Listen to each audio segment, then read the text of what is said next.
How are you all tonight? Great. Is this too loud? Yeah. Okay, I'll hold it further away. But we want you to be awake, so it's a pleasure to be able to moderate tonight's very distinguished panel.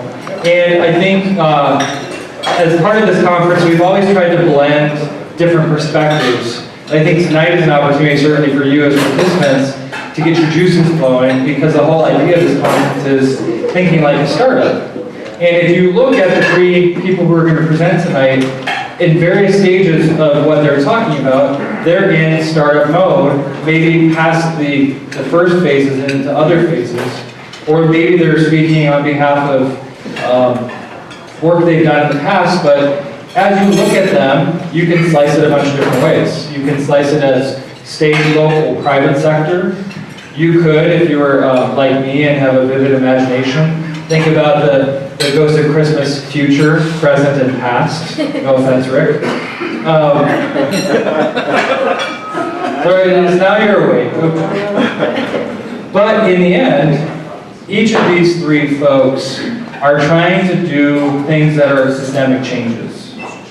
And if they're successful, we all benefit, because they essentially represent new models, new ways of interacting between the public and the private, but also delivering on what we all try to do, which is, what is the public benefit?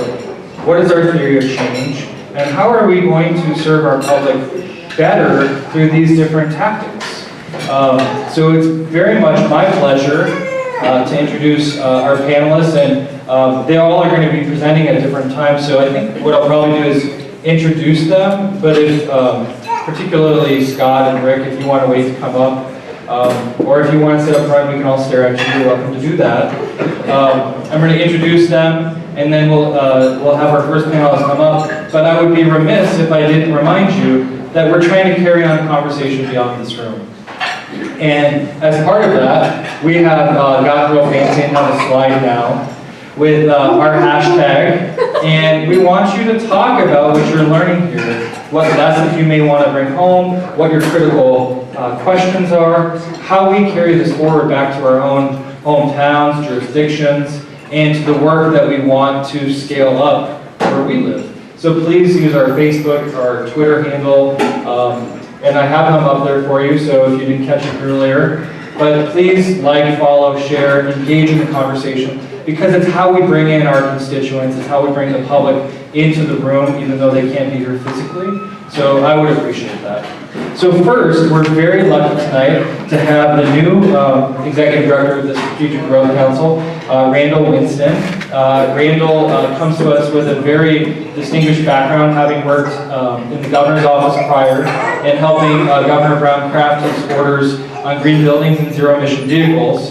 And so Randall, thank you for joining us tonight. We're excited to hear your presentation. If you want to come up and get set, that would be great. Also, after Randall, we're doing these sort of short TED-like talks.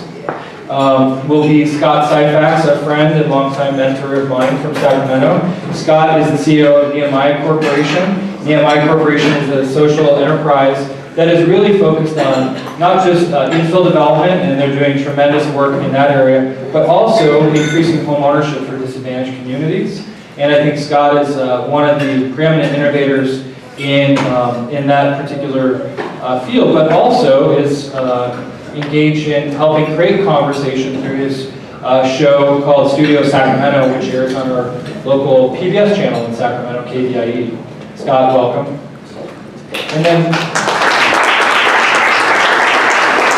And then finally is a friend to many of us, Rick Cole, who's now the city manager of Santa Monica. His council members last year saw him speak here while he was in his LA City Council role, and they very thoughtfully and strategically stole him away. Congratulations to Santa Monica. That was very clever. And he's been there since June of 2015, but he has 30 years of experience, not just in public policy and administration, but in really helping to reshape our cities, how we see our opportunities to implement the Awani principles, smart growth, use of resources, And we'll talk a little bit about the history of the local government commission as its own form of a startup, and kind of talk about not just where we've been, but where he thinks we're going to go. So first, I'll turn it over to Randall. Thank you. Thank you so much. Right here, hopefully folks can hear me pretty well. Wonderful. So first of all, thank you so much to the Local Government Commission, Kate and others for inviting me. It's very good to be back. So the last time I was here, just 4 years ago. A little bit of a harrowing story for those who may remember. It was Friday night. Excited to be up here. It was one of the first things that I was going to do publicly on behalf of Governor Brown's office. Snowstorm. Spun off the road. Got stuck in a ditch. Lost power. No food. Had a dog to keep me warm, along with my colleague, and ended up not getting pulled out of there until 5, 6 a.m. and then threw on a suit, pretty disheveled, and came here. So the story moves on. The story moves on as a bit of a joke in the governor's office, but no harrowing stories this time. But excited to be here to share with all of you some of what the Strategic Growth Council is doing. Now I'm here to talk about the future, looking forward, and California's vision for transformational community investments. At one level, that is pretty literal. In the governor's budget this year, proposed in January, there is alignment for $100 million for the Transformational Climate Communities Program, administered by the Strategic Growth Council. And I'll talk about that a bit at the end of my very brief remarks, but I want to maybe set a little bit of context first. So I'm going to talk about four things. One, the governor's overall climate strategy, which most of you hopefully already know, but quickly touch upon it. The Greenhouse Gas Reduction Fund, dollars through our cap and trade system, what those mean and how you can access them. Third, cross-cutting approaches.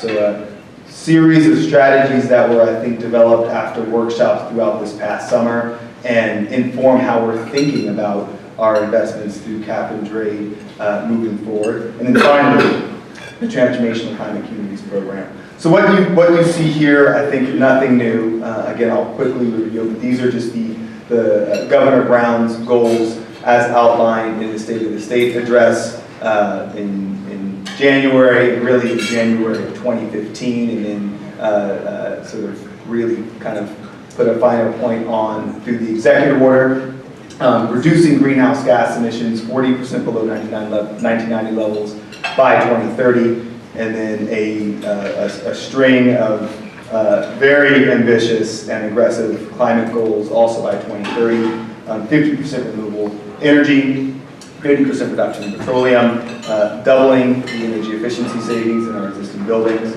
carbon sequestration on the land base, reducing short-lived climate pollutants, and finally safeguarding California for our climate adaptation strategy. Why does this all matter, specifically from the standpoint of the Strategic Growth Council? Again, I know I'm really preaching to the choir here, but we know that we'll have approximately 50 million people by 2050. We have a growing population, a changing climate, resource constraints, and of course this is exacerbating our housing, transportation, and infrastructure and environmental needs. And so we need to do more and think more strategically about how and where we grow. Now, a number of principles underpin our broader strategy here. Again, we're talking about system-wide change, but also at the same time growing our economy. So creating jobs, supporting, of course, vulnerable communities. This is SB 545, and specifically ensuring that our 25% of our investments in the cap and trade dollars go to disadvantaged communities, as identified by the state, saving water, and again, making California more resilient. I'm going to unpack this not too much, but maybe just sort of say how we got to specifically what you see circled there in the investment plan and what's in the governor's proposal. So, big headline: governor's cap and trade proposal, $3.1 billion across 24 programs. There were workshops that were held starting in the summer of 2015, really thinking through what the state should emphasize with regard to an investment plan to reach our 2030 climate goals. And that really, I think, is what has informed the series of investments made through our cap and trade program. But it's important to note that it's part of a much larger effort. $3.1 billion is really not that much if you sort of think about the scale and scope of our challenge, and that is very much understood. And so we also have the bevy of activities taking place there. I will say important with regard to the moving forward, especially this year, in addition to hopefully approving the greenhouse gas reduction fund and the governor's proposal, is the scoping plan.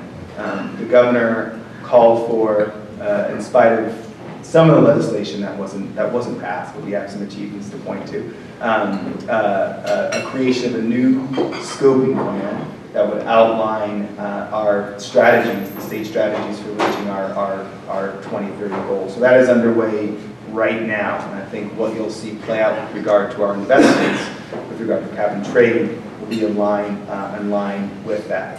But the GGRF investments and the investment plan in particular really focuses on incentives and grants. What is really needed to help start to create some of that systemic change? Where are the leverage points and where can that best happen?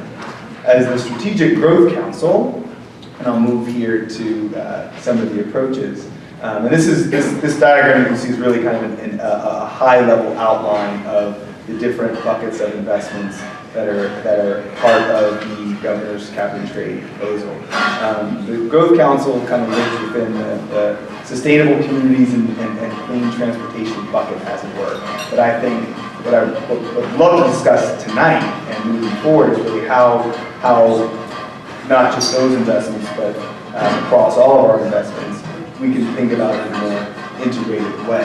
What needs to happen on the state side, what needs to happen on the local and frankly public-private on all sides, to think differently about how we invest. The Strategic Growth Council currently has 20% of that $3.1 billion to invest in sustainable communities, specifically through a program of affordable housing and sustainable communities. This year, about $400 million. Set of investments in housing and transportation, and other smaller set of investments in sustainable agricultural lands and conservation. We're also running this year a small technical assistance pilot for disadvantaged communities, and we are very closely watching how that pilot works out, meaning how effective it is, what effectiveness actually means, and hopefully, if it is the will of the legislature and certainly all of you, that program can be expanded to provide additional assistance. But getting back to cross-cutting approaches. So one of the focal areas that came out of the workshops on the investment plan this past summer was you're loud and clear a need to better integrate across our programs. We still have a sort of situation where you might have the Transportation Agency, the Department of Food and Agriculture, the Energy Commission, ARB, the host of agencies all running their programs, but all doing it in different ways. Different GHG quantification methodologies, different sets of metrics. How can we make it not just easier for you all to apply and learn about these programs, but to think about how they work across one another in a different way? And can that actually help us achieve more benefits and get at our 2030 and longer term climate goals more quickly? So that's sort of the stage setting for what has led us to where we are now, and what's in the governor's proposal with regard to local climate action and transformational climate communities. Now, I will preface what I'm about to say with, it's the governor's proposal. It is not my proposal. I am not the governor.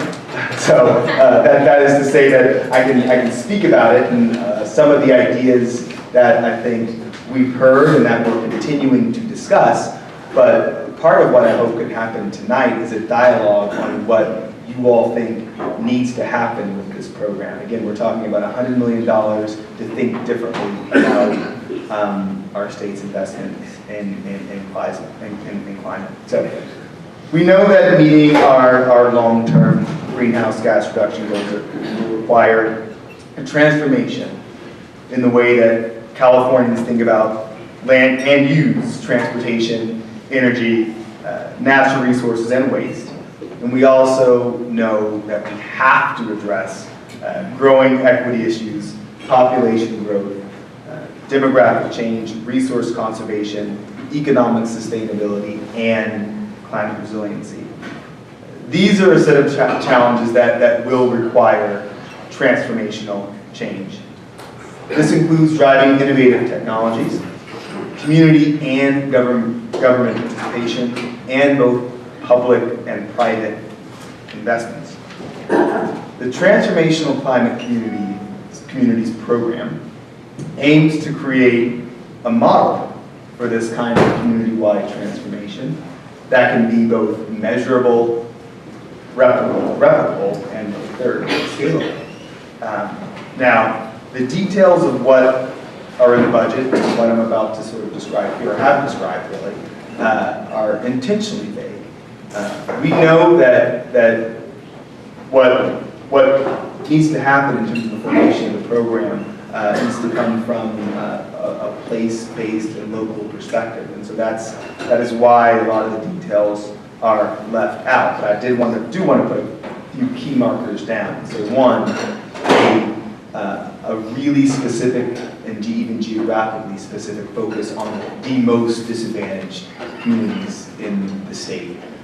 There's a focus on the top 5% disadvantaged communities as identified by Cal Enviroscreen. And if you look at the map according to Cal Enviroscreen, those communities are clear. We are talking about a substantial investment in a single community. Substantial means bigger or much bigger than what is the kind of the maximum currently funded through the Affordable Housing and Sustainable Communities Program, which is $20 million, so much bigger than $20 million. We're also looking to try out something new. So I know that new can be thought of in a number of ways, but I'll talk about some, or just mention rather, some state, national, and other models that we're looking to. So for instance, the Eco Districts framework out of Portland, the suite of smart cities programs that the federal government is administering or has administered, U.S. Promise Zones, the Smart Cities Challenge out of the Department of Transportation, the Resiliency Challenge or grant funded through Department of Housing and Urban Development. So those programs and many others. Also something competitive. So there has been some conversation or talk about with the program being apportionment-based, allocation-based. We are talking about a competitive program. So with that, thank you again for your time. Very eager to hear your thoughts and of course those of the other speakers. Thank you.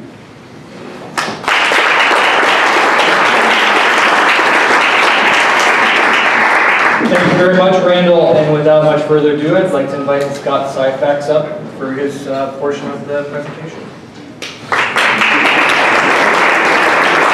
Well, Scott is making his way up here. I wanted to remind you too that we do lose an hour tomorrow. So those of you who don't like daylight savings times, that is not an excuse to not show up to the morning session.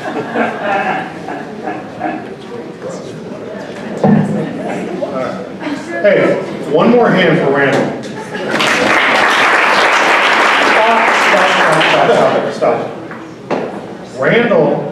is in charge of the Strategic Growth Council that's giving him all that money. Another hand for Randall. That was better. Well, I am so thrilled to be here this evening. This conference really embodies, when I looked at your agenda, it really embodies the excitement and energy that is going on today in California that I have never seen in my professional career. I was sharing with Randall and Katie a little bit earlier that an old friend of mine who I didn't know that was going to be here, Mr. Steve Sanders, sitting right here. When I was but a wee intern, when I was young, thin, I kind of looked like Brad Pitt. I was much taller.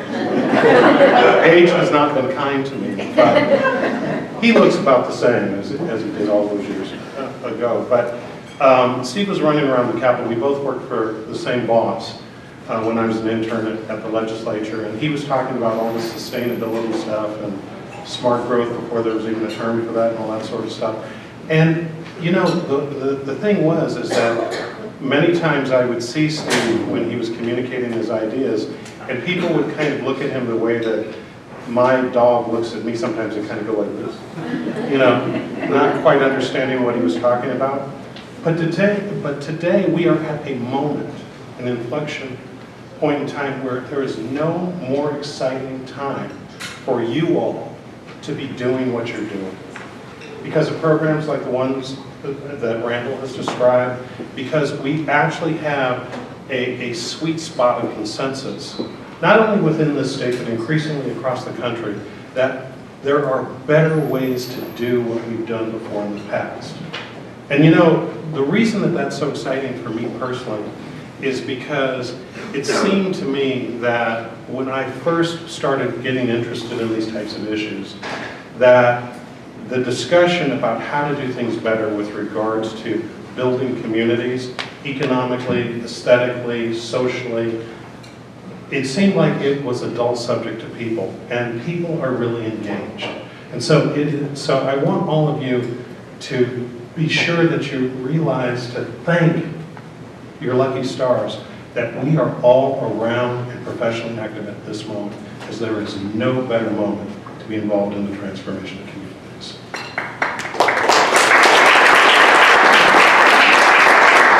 So, impact investing and public-private partnerships. Let me tell you a little bit about what I do. I'm the chairman and CEO of what are called the Nehemiah companies. And we're a national social enterprise, which means that we're a hybrid of nonprofit and for-profit entities that are almost like a mini conglomerate. That while we don't have shareholders, so to speak, in terms of our nonprofit, which guides everything, we use the best of for-profit techniques and marketplace-based mechanisms, God, that one drink really hit me hard, I guess, to try and figure out what is the best way to meet the needs of the communities that we're looking to serve. So I want to give you, before we get to the main topic, I want to give you a little bit of background about my entity because it kind of informs how we get to where we're going. We got started out of a small African-American Baptist church in Sacramento, California, no bigger than this room right here. And in 1997, a city council person in Sacramento ran into a real estate developer that wanted to turn 160 units of duplexes into homeownership housing for these single moms with kids. But these single moms didn't have any money. The church loaned a little nonprofit that they started some money and created the world's largest down payment assistance program for single family home ownership. At least it was until the crash. And we housed about 325,000 families over a 10-year period. That initial start, though, gave us an insight into what our mission was. And it's through creating home ownership as a means to create prosperity and to use that prosperity to transform underserved neighborhoods and communities across the country, because there is no need for anybody to live in bad circumstances with all the wealth that we have in this country and all the wealth of creativity we have. It's just about employing the best minds and the best resources and the most expeditious way to leverage those outcomes that we're all seeking. So what we do today is we do a little bit in home ownership, in community investment, we loan money across the country, real estate development, and we do some stuff in leadership as well. A couple of projects just that we do. We finance things like charter schools, health centers, things like that, infill housing across the United States. This particular project was one where a washed-up basketball player came to us and wanted to revitalize his community. The redevelopment agency gave him a bunch of derelict properties, but no bank would loan him money because it was a low-income neighborhood that they gave it to him in. And we loaned him $1 million, took a chance on him. And that guy today is our Sacramento's mayor, Kevin Johnson. And he doesn't pay much attention to this project anymore because he's got bigger fish that he's fried since that time. But this was an anchor project that actually taught us something about transforming community. Because today, this low-income neighborhood, Oak Park, is an area that is a hotbed of activity. So much so that my entity's gone back in because we're trying to experiment with how to cut off the worst parts of gentrification. You know, we do all this stuff to transform underserved communities, and then the very people that we came to help in the first place don't get to benefit from any of that activity. So once we had loaned money to Kevin Johnson, and he had bought a derelict project, we decided we wanted to buy a derelict project. So I asked my board to give me a couple $1 million, and I went out and bought the worst project I could find. And this is it. And you know, when people say you gotta have vision, you really do have to have vision sometimes. This is the Richards Burcutt Cannery in Sacramento, California.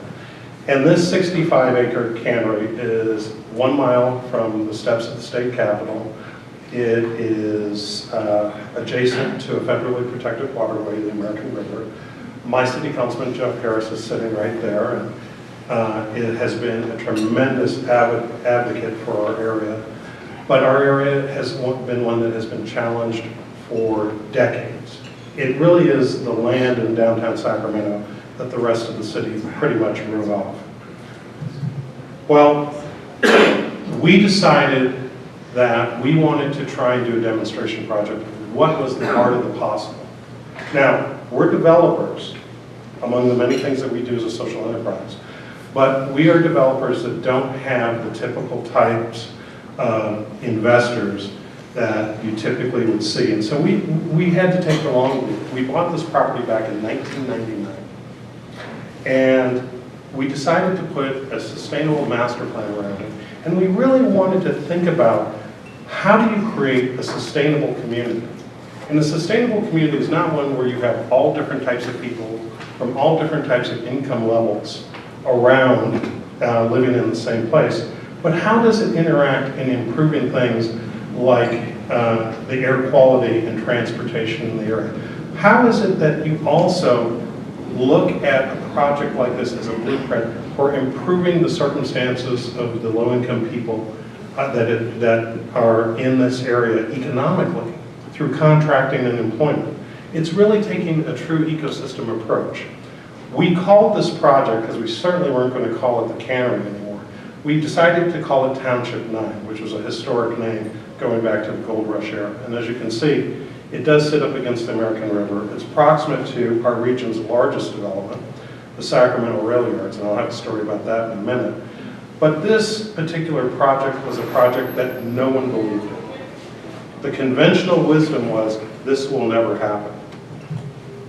The naysayers always will criticize. You know, my cheerleaders at the Sacramento Bee haven't always come out and supported me. And we do push, as a nonprofit, the envelope. Our point was not where do you go where the conventional wisdom is, but where do you go where it is that you can really transform something and show what is the art of the possible if the right people come together. Today, Township 9, as you can see it from the sky right here, is truly up against a beautiful civic amenity, which is the American River Parkway. I want to tell you a story about how it is that we got from that derelict picture you saw up front to even a piece of cleared land. Public-private partnership. A public-private partnership is not just about governmental agencies giving developers like me cash. Now, too many of my brethren think that's the case. Of course, you all wouldn't think that though, right? None of you ever encountered a greedy developer in your travels, I'm sure. But a public-private partnership, and the way that we approached this project was this. We decided to hire the best and brightest minds we could to help us brainstorm in conceiving this project. But we went a step further. We invited every aspect of government that we could work with to participate with us in the creation of this project. And we didn't bring in the city planning staff, the public works staff, the Council of Governments, the County of Sacramento. We didn't bring them in after we had created the plan. We brought them in when there was nothing but a blank sheet of paper. And here was the one request, though, that was probably the most difficult one for all of those folks that we invited in. And that was, be courageous. Be courageous. What would you do if you knew not only that you wouldn't fail, but more importantly, if you knew that the newspapers, that the city council, that the academics weren't going to criticize you? If you weren't willing to do that, we didn't want your participation. Because we knew that this was going to be controversial.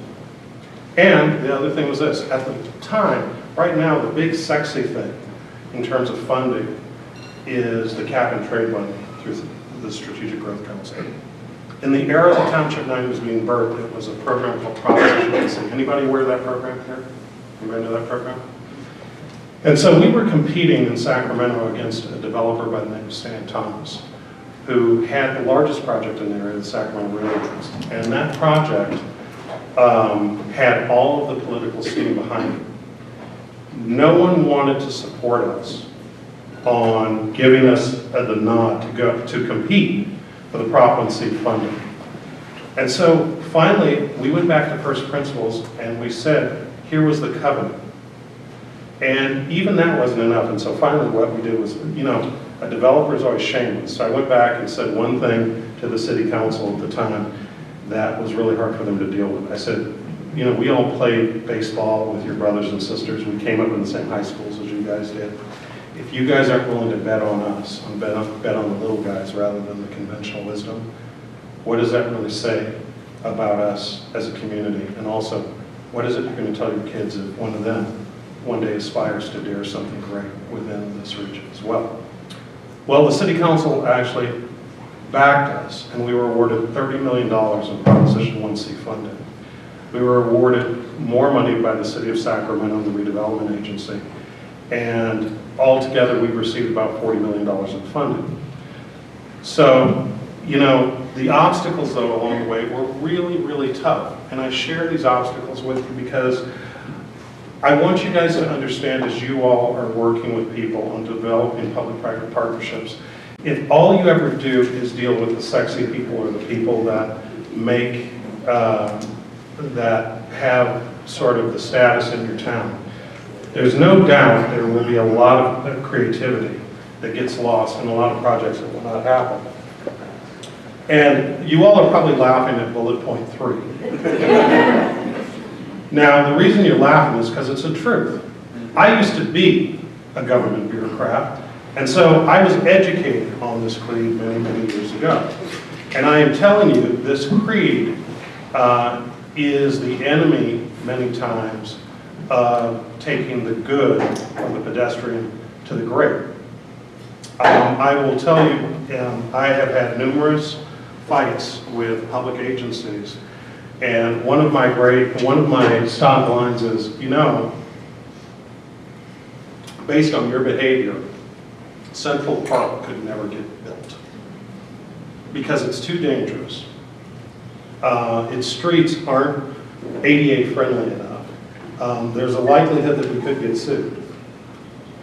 And we would probably need to fence the whole thing off and only let people in 3 days a year. And, you know, sheepishly, most of the time people kind of nod their head, I guess you're right. But these obstacles were what stood between us and the success that we've had thus far. So, in terms of public-private participation, the government has stepped up. People that hold positions similar to all of you, some of whom are in this room, have really stepped up for us. And so what's our covenant back to them? Our covenant back to them was, we have to deliver, and that we would never embarrass them or betray their trust. So, what did we promise? Well, up at the top is the remnants of the front part of the Richards Cannery on Richards Boulevard. We promised them a light rail station. And so, working with the Regional Transit Authority, they paid for everything below ground. Nehemiah, a nonprofit, paid for everything above ground. And I will tell you that to this day, I still believe that this is the best looking light rail station in our entire region. We sunk over $4 million of our own money into this, and that's one of the nice things about being a nonprofit as a parent company. We could spend a little bit more than we had to. Now, why did we do that? We did that because this is a low-income area and a place where the conventional wisdom said no one is ever going to want to move into. So we had to overspend to kind of chum the waters and go a little bit over the top in terms of the amenity level. We promised a promenade, a linear park, and on the left is the picture of the artist's renderings, and on the right is what we delivered. We did this in part, this is partially a thing that I and the gentleman who runs my real estate development division, Steve Goodwin, talked about. Capitol Mall, if you've ever been to Sacramento, is a really boring street. Amen. And we have a leader who's going to try and change that right now. But we never could get anybody to pay attention to us prior to Mr. Hansen being in place, who was interested in changing Capitol Mall. So because we had a blank canvas out of Township 9, we decided to create our own. And this is partially what we spent the $30 million in Prop 1C funding on. We promised affordable housing, but in affordable housing on the left, which is what our rendering was, and the right is what we delivered, we didn't just want to deliver any old affordable housing. What we wanted to do was to set a standard where it is that we don't believe just because someone has a low income doesn't mean that they should live in something that looks like it's low income. So this Cannery Place Apartments, this is a $44 million project that came in at the tail end of redevelopment. We put in about $6.5 million of our own money and some of the Prop 1C financing into this. But we wanted to create a signature showplace, and if this was the low-income housing development, what would the market rate look like that was to follow? Now, there's another reason that we're very, very proud of this. This project was part of our contracting strategy. We have a policy that our goal, it's not a quota, but it's a goal that we do 40% diverse contracting. What's diversity? Typical things, men, women, or women, disabled men, veterans, traditionally disadvantaged ethnic minorities, all that sort of thing. LGBTQ, we do it all. This particular project was awarded to a consortium of African American developers who used a Latino drywall firm that did all of this, that also the entire horizontal construction of Township was run by an all-female construction management team. And so we really walked the talk of trying to diversify where that money goes. Prop 209 is an impediment for us, but we find creative ways not to comply with that, but to also make sure that we open the doors to make sure that from a contracting and employment standpoint, our contracting and employment looks like California. And that's critically important to us. And it's one thing that I would also urge all of you, as you look at how you spend your budgets, find ways, don't take the lazy way out. Find ways to make sure that you open yourself up for inclusion. And let me just tell you what was the unspoken notion that we were really fighting against. The unspoken notion that people would tell me underneath their breath, or they tell me directly because they were close enough with me, Scott, if we do this outreach contracting, whatever's going to come in will be either shoddy, substandard, or over budget. Because that is the conventional wisdom. And some of you in this room may hold that notion. Okay? Hopefully you don't. But that is the conventional wisdom.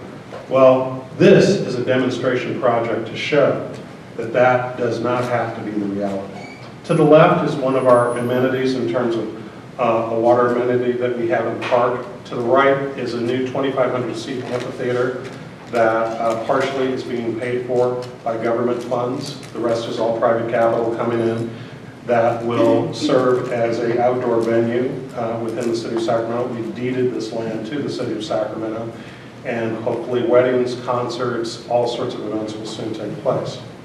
This is that nighttime promenade, the replica of Capitol Mall at night, stretching back down into the city, and has been considered to be one of the most beautiful walks in Sacramento today. This is my light rail station at night, and I just want to tell you, one of the reasons it's lit up the way it is I'm a former nightclub owner and concert promoter, and I like neon. Now, I could not get the city of Sacramento, and this was one of my obstacle frustrations, I didn't put it down on the list. I wanted to put a fog machine in there and a laser light show. And you know, I've approached Mr. Harris on this. He has not returned any of my phone calls. I urge you all to work with him over the next day or so to get him to get on board with this proposal. But this is really about a sustainable 24-hour lifestyle. A mixture of incomes, a mixture of different backgrounds, a mixture of uses. Township 9 is entitled for 2,300 housing units of different income levels, 150,000 square feet of retail, 800,000 square feet of office, and almost 20 acres of parks. This bike race was coming through. We now have a bike park, which Mr. Harris, our councilperson, helped us work on to put into place, which is a free bike park where kids come and do motocross and things like that. The cops come and train their motorcycle cops and stuff. But as you can see, this particular piece of property, and this is an old picture, really sits at the northern edge of downtown Sacramento, but over time will be a mini city within itself. It's adjacent to the headquarters of the California Highway Patrol and the lottery, and that light rail station, which our Council of Governments and Larry Green with their Quality Management District and others helped us to get put in place, ultimately will connect up to the Sacramento International Airport. And this really is a transit-friendly, pedestrian-oriented green project, and was the first project in North America to be inducted into the LEED ND program. Some of our amenities really are sort of underground and you don't really see. We also created, because of this public-private partnership and the funding, and also the permitting and planning support that we got from the city of Sacramento, we own our own cable system. We have fiber going into, that is completely laid throughout Township 9. Those low-income apartments that I showed you earlier, every single resident has the fastest fiber connections that you can have in the region. And that's part of our democratizing the access to technology because of the fact that it is so important in this day and age that everybody have access to the internet and to the digital economy. This is what Township 9 will look like at build out. And you know, again, we promise, but we always deliver. And there will be a really strong amenity sitting between the American River and downtown Sacramento proper that will live, house, recreate over 2,300 residences and the people that populate those. But we are really creating a new lifestyle for inner city Sacramento. I wanted to pause for a moment. You might say, who are those guys? Well, one of them is President Teddy Roosevelt, and the other one is John Muir. And the reason that I put this picture up was because, you know, whenever I come here, I think to myself that if God had a cathedral on earth that was not created by man, this valley would be it.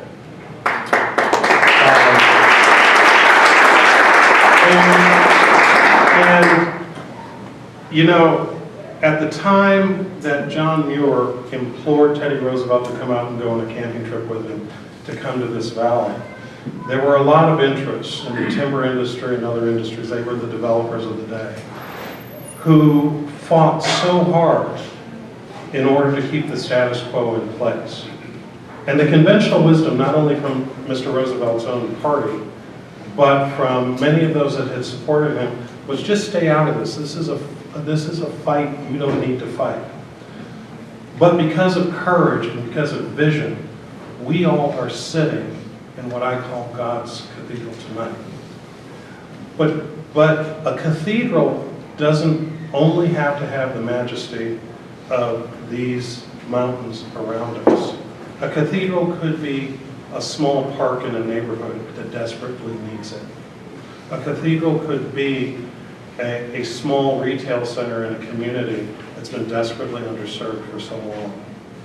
A cathedral could be a light rail line going into a community where the connection between employment and jobs is so disconnected that it just does not realistically exist. Those cathedrals may never be heard about or appreciated by other than your colleagues in this room, but they are desperately important. So continue, folks, to be the visionaries, because all of you are here because some part of you is a visionary. You got into this business to make a difference. I know you're out there making a difference every day. I hope you get some ideas and inspirations from this conference. And I wish you all much success. And come back and dazzle us from the podium in the years to come. Thank you very much.